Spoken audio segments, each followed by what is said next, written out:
Hello and welcome everyone. It's wonderful to have you here. Today, we're going to discuss something vital for your later years. What if one woman's profound regrets could illuminate a path for you, helping you avoid unnecessary struggle? This isn't a warning video to scare you. It's a gentle mirror for those of us who want to age wisely and with dignity. Mistake 1. Overtrusting her children. Martha assumed that because they were family, her children would always have her best interests at heart. This sounds comforting, and often it is true. But for Martha, it became the first quiet mistake that slowly unraveled her independence. After her husband passed, she transferred the deed to her home to her oldest son's name to make things simpler. She added another child to her bank account so someone could help pay bills, and over time, she stopped double-checking things herself. What began as convenience turned into silence. The bills were paid, yes, but choices about her house, her schedule, even her health care started happening without her input. Her children weren't cruel, they were just busy, distracted, and occasionally dismissive. She would hear, "We've already taken care of it, Mom," instead of, "What do you want to do?" And because she trusted them blindly, she didn't ask enough questions. The day she realized she couldn't make a financial decision without a signature from someone else was the day she cried alone in the kitchen. It wasn't about money, it was about dignity.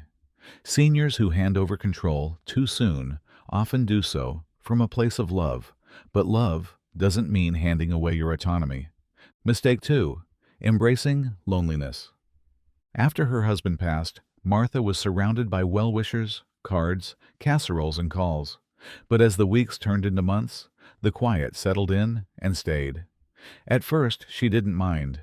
She liked the stillness, the space to remember, to breathe. But she didn't notice how the silence began to shape her. When a neighbor invited her to a book club, she smiled and declined. When her church friend called to offer a ride to Sunday service, she said, "Maybe next time." And when her old friend from her sewing group asked if she'd like to join again, she simply said she was too tired. These weren't firm rejections. They were soft exits, gentle goodbyes. Over time, the invitation stopped coming. Martha had unintentionally taught the world that she was fine alone, but she wasn't. The silence she once welcomed became an echo she couldn't escape. Loneliness crept in quietly, not as a sadness, but as a slow fading of color from her days. Meals were eaten without conversation. Decisions were made without discussion. Laughter was something she remembered more than experienced. It wasn't that no one cared. It's that she'd made it hard for anyone to reach her. She thought she was being polite, not burdensome, strong, but saying no to connection. Mistake 3. Neglecting financial realities. Martha had always trusted her husband with the finances. He was the one who paid the bills, renewed the insurance, managed their investments, and made sure taxes were filed on time. After his passing, she assumed things would somehow continue on their own. For months, she didn't open the bank statements, and when she did, she barely understood what she was looking at. Bills were paid late, small penalties began to pile up, and she overlooked the fact that one of their insurance policies had quietly lapsed. When a kind neighbor asked if she needed help with anything, she said no. She felt embarrassed. She was 81 and had lived a full life. How could she admit she didn't understand her own finances? So she remained quiet, letting pride disguise itself as dignity. But the truth was, avoidance only made things worse. One day she discovered that a small inheritance her husband had left her was left in an account that had since been charged maintenance fees, eating away at it month by month. Another time, she fell for a phone scam. Just one call, just one mistake, but it cost her more than she could afford. She didn't tell her children. She didn't want to seem helpless, but that silence cost her peace of mind. Eventually, Martha gathered the courage to ask her daughter to help her review her finances. It wasn't easy asking for help, never is, when you've spent a lifetime being the one others leaned on. But that moment of vulnerability saved her. Martha learned that it's not weakness to ask for help. It's wisdom. Mistake 4. Cultivating bitterness. Martha didn't think of herself as angry, but over time, little things started to wear on her spirit. The neighbor who stopped checking in, the friend who didn't attend the funeral, The distant family member who never called. She told herself she was just disappointed.